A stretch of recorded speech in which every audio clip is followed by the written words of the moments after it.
Good morning students. आज आपका second chapter computer प्रणाली के अंतर्गत हम कुछ बिंदुओं को समझने का प्रयास करेंगे। तो आइए आज की ऑनलाइन क्लास प्रारंभ करते हैं।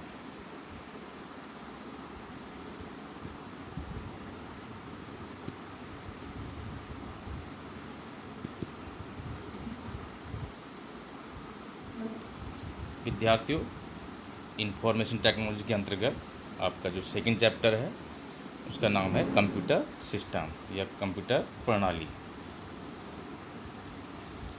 आज इसके अंतर्गत हम कंप्यूटर प्रणाली क्या है, डेटा और डेटा प्रोसेसिंग, इनपुट सामग्री, इनपुट करना और विभिन्न इनपुट यूनिटों के बारे में अध्ययन करेंगे।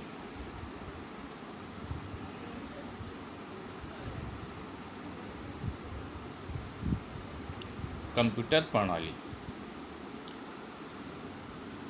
तो विद्यार्थियों, आज हम कंप्यूटर सिस्टम क्या है इसे जानेंगे, डेटा किसे कहते हैं, डेटा प्रोसेसिंग क्या है, इनपुट सामग्री, इनपुट करना, इनपुट उपकरण के बारे में हम जानकारी प्राप्त करेंगे।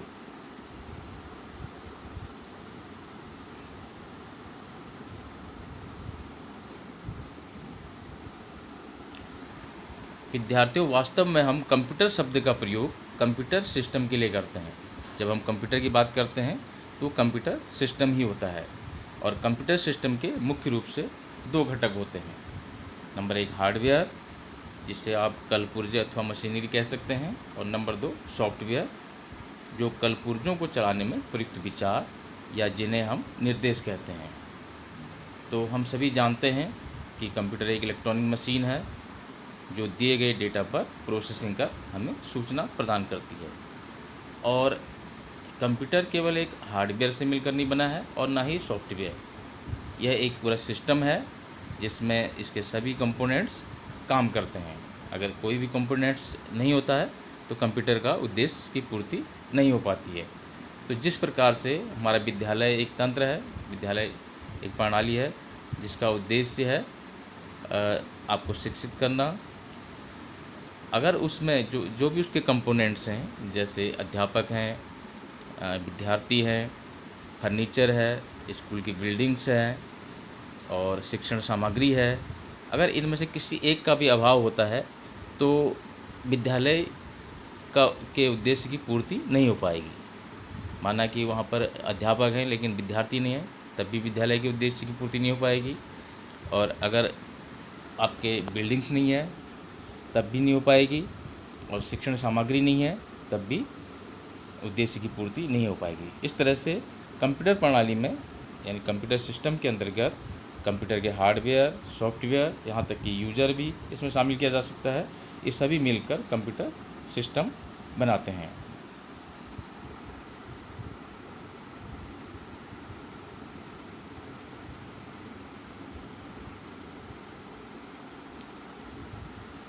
यहाँ पर दो शब्द आए, डेटा और प्रोसेसिंग। तो आप सोच रहे होंगे कि ये डाटा क्या है या ये प्रोसेसिंग क्या होती है।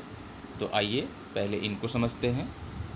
डाटा ऐसे तथ्य होते हैं जिन पर गणना कर सूचना प्राप्त की जाती है।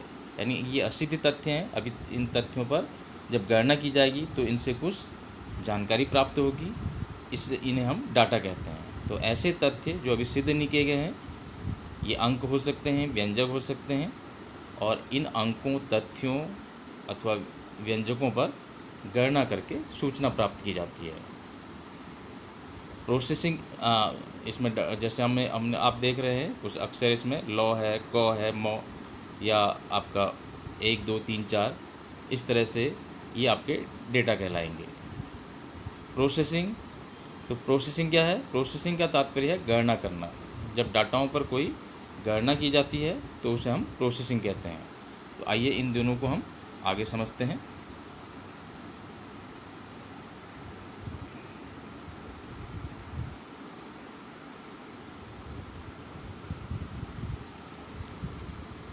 Actually, we use the word computer for computer system. There are mainly two components of a computer system: hardware parts or machinery, software ideas used to running parts that we the instruction say. We all know that computer is an electronic machine that provides information to us by processing the given data.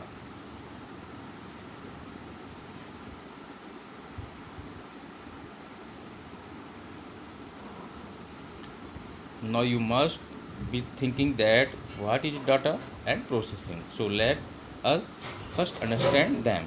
Data. Data are facts on which information is obtained by calculating. These can be fact, numbers, or expressions. Information is obtained by calculating these numbers, fact, or expressions.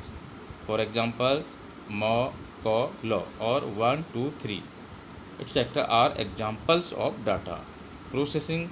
Processing means to calculate when any calculation is done on the data.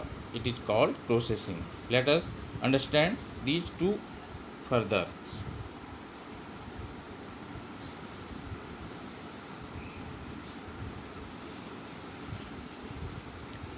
विद्यार्थियों, data और processing और सूचना को हम यहाँ एक उदाहरण द्वारा समझ सकते हैं। हाँ, आप डाटा देख रहे हैं, यहाँ पे आपका अक्षर लिखा है, मौ लिखा है, क लिखा है, लॉ लिखा है, इसी तरह से 1, 2, 3, 4 लिखा है, और उसके बाद ए लिखा है, एल, पी, ई, पी। तो ये डाटा देखने से हमें कोई अर्थ नहीं आ रहा है इनसे, ये अर्थपूर्ण डाटा नहीं है। अगर ये अर्थपूर्ण डाटा हो जाए तो ये सूचना बन जाएगी। हमें इन पर क्या करना होगा, कुछ प्रोसेसिंग करनी होगी, और इसके बाद इस प्रोसेसिंग के बाद हमें जो आउटपुट प्राप्त होगा वही हमारी सूचना होगी। तो हम इस पर प्रोसेसिंग करते हैं। देखिए, हमने इन्हें एक विशेष क्रम में व्यवस्थित किया। हमने इसे लिखा क, म, ल। तो ये यहाँ पर ये प्रोसेसिंग कर दी इसमें। इसी तरह से हमने जो 4 डिजिट दिए थे उनको जोड़ दिया गया है, फिर 4 डिजिट को मल्टीप्लाई कर दिया है, और ये जो ए, एल, पी, ई, पी लिखा हुआ इनको भी हमने अरेंज कर दिया, ए, पी, पी, एल, ई। तो इनसे अब हमें सूचना प्राप्त हुई, इन्फॉर्मेशन यानी आउटपुट। तो हमने इनको अरेंज करके लिखा तो हमें प्राप्त हुआ कमल।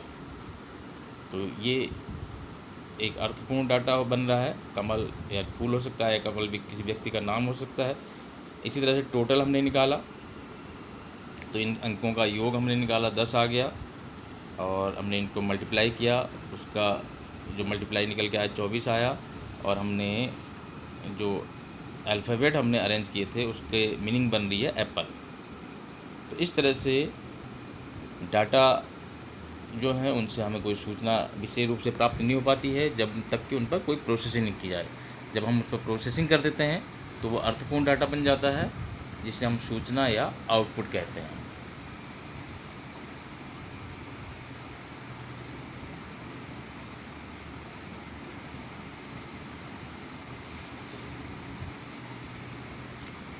अब इनपुट सामग्री क्या है? तो विद्यार्थियों, हम जानते हैं कि प्रत्येक मशीन किसी वस्तु पर जब कार्य करती है तो उसका रूप बदल देती है।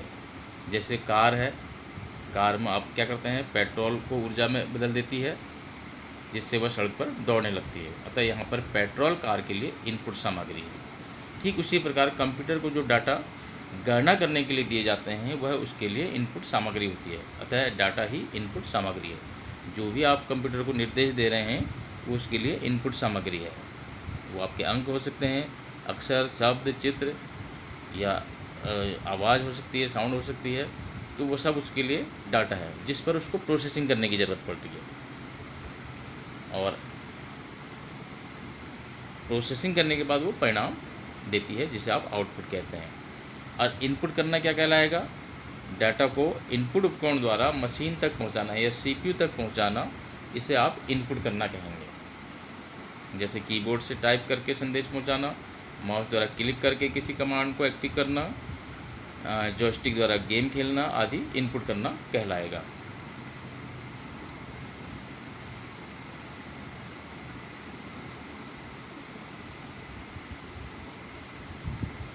Input materials. Students, we know that every machine does work on an object and changes its form. like a car converts petrol into energy so that it starts running on the road. So here petrol is the input material for the car. In the same way, the data which is given to the computer to calculate is the input material for it. Hence, the data itself is the input material. We know that the function of computer is to convert data into information. This data can be any letter, word, number or pictures, etc. Inputting, what is inputting? The transmit that data to the machine by the input devices or to the CPU is called inputting. For example, sending a message by typing with the keyboard, activating a command by clicking with the mouse, playing a game with joystick, etc. will be called input.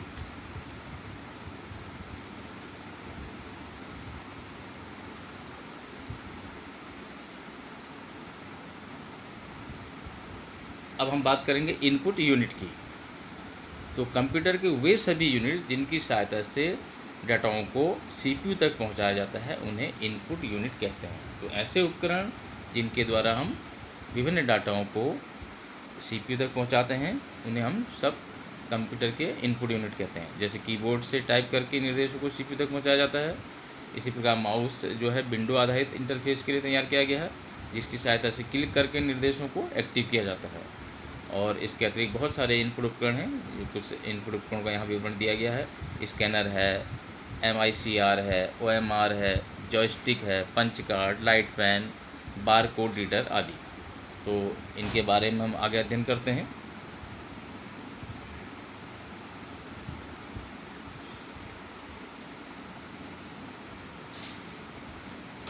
Input unit, all those units of the computer with the help of which data is passed to the CPU.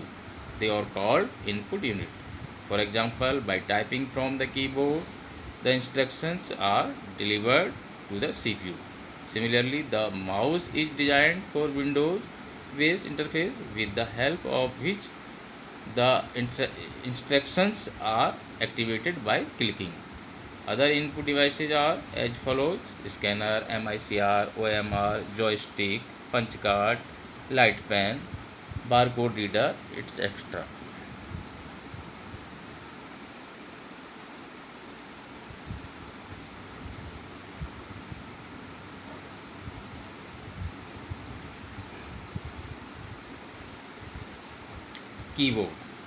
Keyboard is a type of input devices which we can also call kunji patal in Hindi. With the help of the buttons used in the keyboard, we send instruction to the computer. The keyboard is mainly used for writing text. It is mainly used to enter alphabets, numbers, commands and different data in the computer. It is a medium to communicate directly with the computer. After processing our entered data, this CPU shows us the result through output device such as monitors and printers. Keyboard has 104, 105, 108 or more buttons.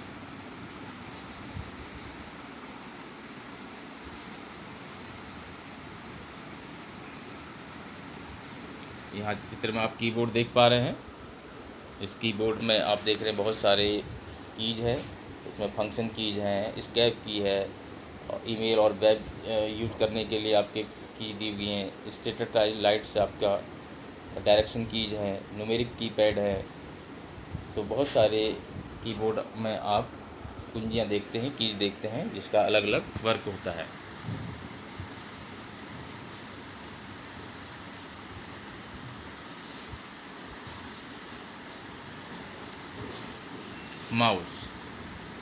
Mouse एक input unit है, ये भी एक input unit है। यहाँ पर जो भी चर्चा कर रहे हैं हम इनपुट यूनिट के बारे में कर रहे हैं। यह एक पॉइंटिंग डिवाइस है जिसका प्रयोग पर्सनल कंप्यूटर के साथ इंटरेक्ट करने के लिए किया जाता है। माउस का उपयोग मुख्य रूप से कंप्यूटर स्क्रीन पर डिफरेंट आइटम्स को चुनने के लिए किया जाता है।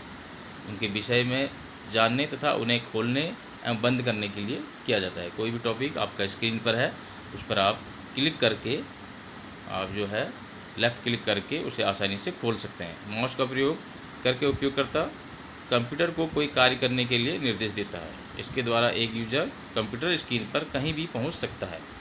तो माउस आपका निम्न प्रकार से कार्य करता है। माउस कर्सर को मूव करना, आप माउस कर्सर को स्क्रीन पर कहीं भी मूव कर सकते हैं। एक तीर का निशान आपको दिखाई देता है और जहाँ पर भी आप ले जाना चाहते हैं उसे आसानी से ले जा सकते हैं। और उसके बाद ओपन और एक्जीक्यूट प्रोग्राम, आपको स्क्रीन पर उपलब्ध कोई भी प्रोग्राम को ओपन करना है या उसे एक्टिवेट करना है, तब आप उस आइकन फोल्डर पर आप जाते हैं और उस प्रोग्राम को आप क्लिक करते हैं तो वो ओपन हो जाता है या वो रन हो जाता है आपका।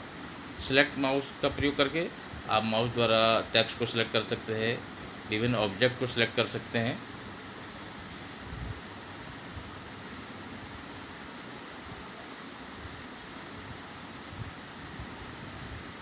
ड्रैग एंड ड्रॉप करते हैं आप आसानी से, यूज़र आसानी से कोई भी डॉक्यूमेंट को ड्रैग एंड ड्रॉप कर सकते हैं, एक जगह से दूसरी जगह ले जा सकते हैं। होवर कर सकते हैं माउस के प्रयोग से ऑब्जेक्ट के ऊपर। आप जब आप माउस पॉइंटर ले जाते हैं तो उस ऑब्जेक्ट के अंदर ऊपर क्या लिखा है, उसके अंदर क्या उपलब्ध जानकारी रहेगी, इसको शो करने के लिए आप उसको जब उसके ऊपर ले जाते हैं तो वहाँ पर वो डिस्प्ले हो जाता है, इसे होवर कहते हैं। स्क्रॉलिंग कर सकते हैं आप माउस के इस्तेमाल से, आप बड़े डॉक्यूमेंट को पूरा देखने के लिए ऊपर नीचे स्क्रॉल कर सकते हैं।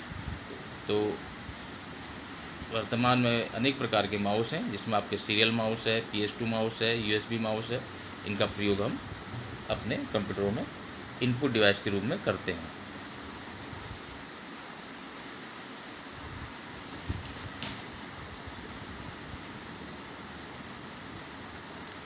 Mouse. The mouse is an input device. It is pointing device which is used to interact with the PC. Mouse is mainly used in selecting different items on the computer screen. Knowing about them and opening and closing them. Using the mouse, the user instructs the computer to perform a task. Through this, a user can access anywhere on the computer screen. The mouse works in the following way. Moving the mouse cursor. This is the primary function whose job is to move the mouse cursor in the screen. Open or execute a program. With the use of mouse, the user can open and execute by clicking on any icon, folder or any other program. Selecting mouse can be used to select text and to highlight it.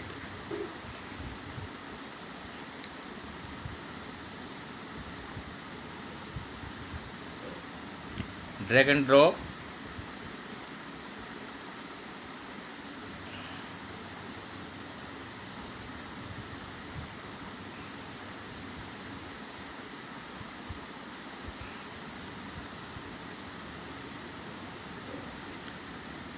User can easily drag and drop any documents.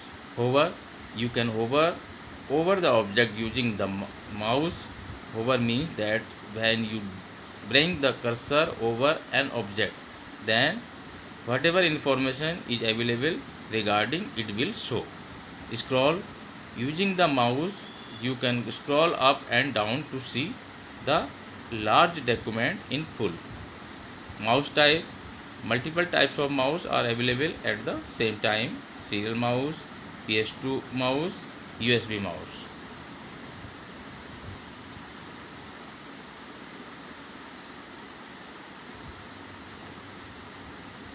MICR.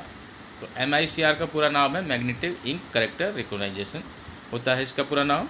यह एक तरह की input device होती है। यह check पर magnetic ink से दिया रहता है। इसके साथ साथ चेक नंबर और बैंक अकाउंट नंबर, बैंक का कोड जैसी विशेष जानकारियाँ लिखी रहती हैं।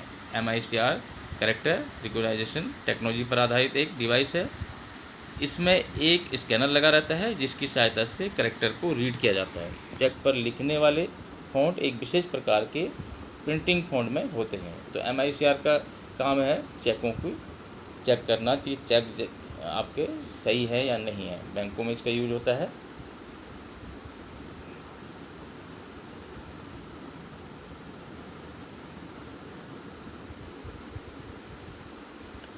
The full name of MICR is Magnetic Ink Character Recognizers. It is a kind of input device. It reads the character written on the check with magnetic ink. MICR number is given at the bottom of the check along with special information like check number and bank account number. Bank code is written. MICR is a device based on character recognition technology. A scanner is kept in it with the help of which on the character is read. The font written on the check are in a special type of printing font.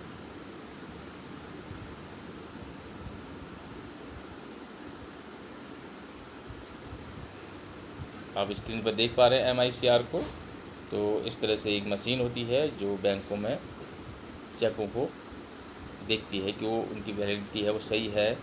ये सारी जानकारी इस machine से ली जा सकती है।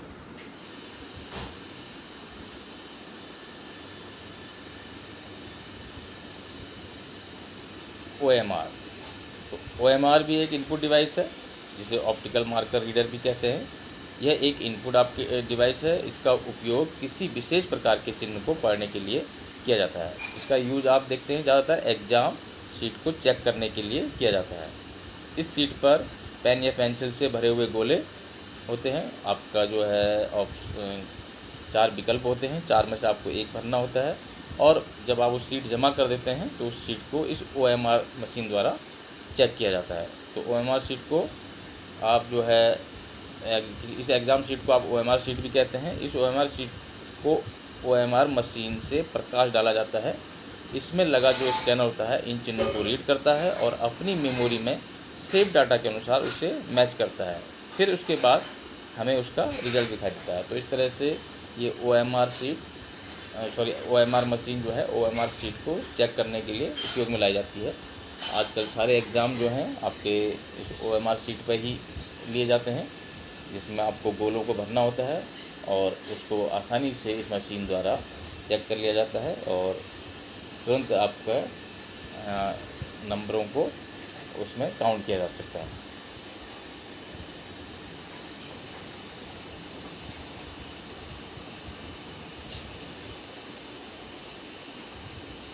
OMR is also called as optical marker reader. It is an input device. It is used to read a particular type of symbol. It is mostly used to check the exam sheet. There are walls filled with pen or pencil on this sheet. This exam sheet is also called OMR sheet. This OMR sheet is highlighted with an OMR machine.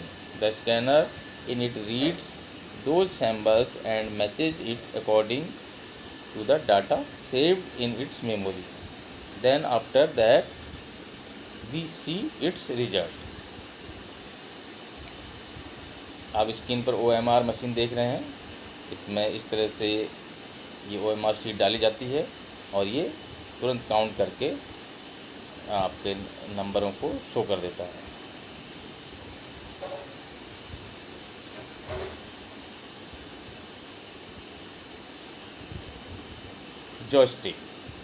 Joystick एक input उपकरण होता है जो किसी धुरी पर घूमने वाली एक छड़ी से बना होता है, जो अपने कोण या दिशा की सूचना उस उपकरण को देती है जो उसके नियंत्रण में होता है। जॉयस्टिक का प्रयोग अक्सर वीडियो गेमों खेलने के लिए किया जाता है, वीडियो गेमों को नियंत्रित करने के लिए किया जाता है और आम तौर पर उसमें एक या एक से अधिक बटन आप एक साथ दबा सकते हैं, जिसकी स्थिति को कंप्यूटर द्वारा भी पढ़ा जा सकता है। आधुनिक वीडियो गेम कंसोलों में प्रयोग किए जाने वाले जॉयस्टिक का एक लोकप्रिय प्रकार एनालॉग घड़ी है। तो इस तरह से जॉयस्टिक गेम खेलने के उपयोग में लाए जाते हैं।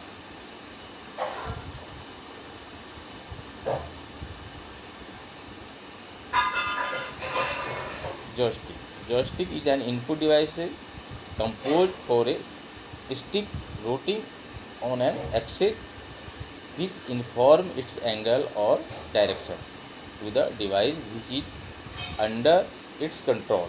Joysticks are often used to control video games and usually consist of one or more buttons to press, the position of which can also be read by a computer. A popular type of joystick used on modern video game consoles in the analog stick. आप screen पर देख रहे हैं joystick को। इस तरह से लगभग सभी बच्चों ने जॉयस्टिक देखा होगा। जहाँ गेम वगैरह होते हैं आप वहाँ पर जॉयस्टिक का यूज करते हैं।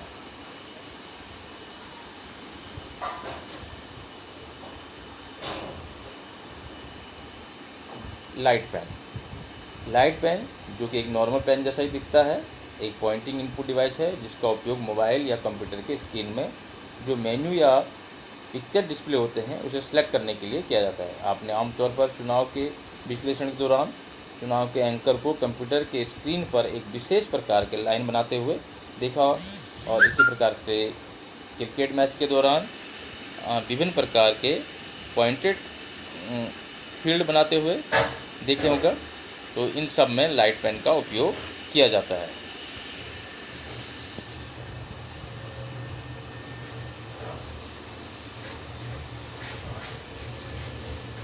Light pen, which is similar to normal pen, is a pointing input device which is used to select the menu or picture displayed in the screen of mobile or computer.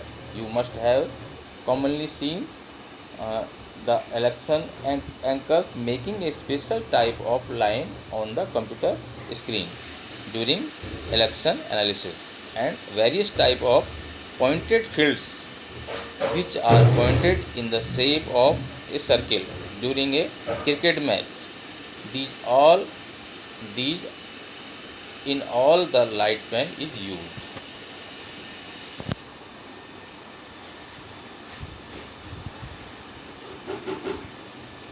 आप screen पर light pen देख पा रहे हैं। इस तरह से इसके आकार होता है और आसानी से इसमें आप स्क्रीन पर ही इससे लिख सकते हैं।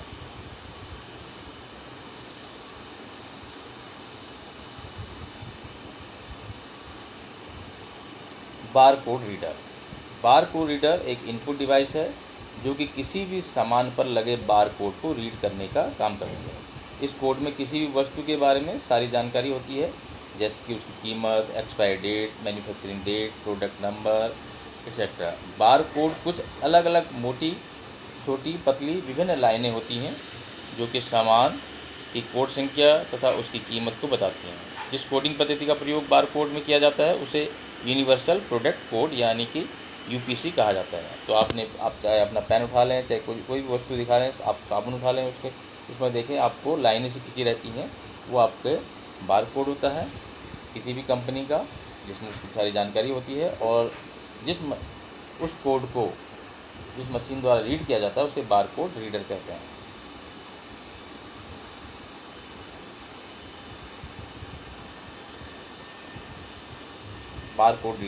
Barcode reader is an input device that works to read the barcode on any item.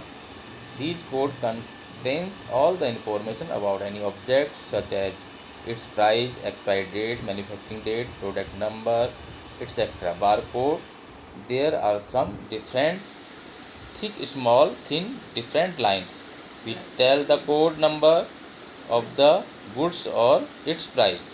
The coding method used in barcode, it is called universal product code और यूपीसी।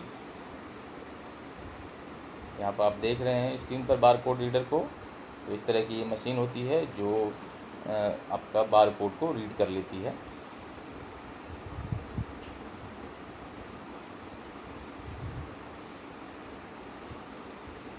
तो विद्यार्थियों, आज आपने इस वीडियो के माध्यम से computer system, data processing, input करना, इनपुट सामग्री और विभिन्न इनपुट उपकरणों को समझा। नेक्स्ट वीडियो में कुछ नए टॉपिक के साथ फिर उपस्थित होंगे। तब तक के लिए धन्यवाद। और आप घर पर अपने सुरक्षित रहिए और मेहनत के साथ और ईमानदारी के साथ मेहनत करते रहिए।